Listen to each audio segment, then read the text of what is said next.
then people start to, mestilah adalah bash netizen kan.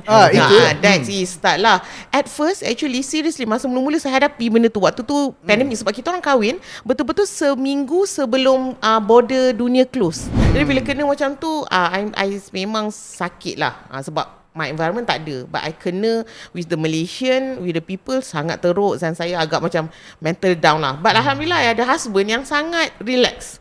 I totally enjoy it.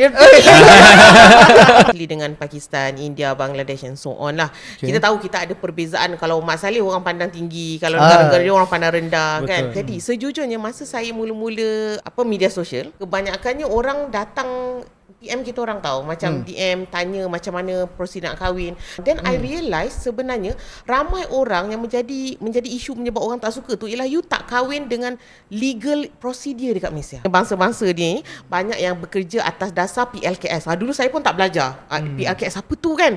So macam banyak kan orang datang sini, bangsa-bangsa Bangladesh, India ni diorang banyak jadi permit lanjutan kerja sementara. Maksud diorang kerja bawah kan. Sebenarnya sesiapa pemegang PLKS tu tak boleh berkahwin dengan orang Malaysia.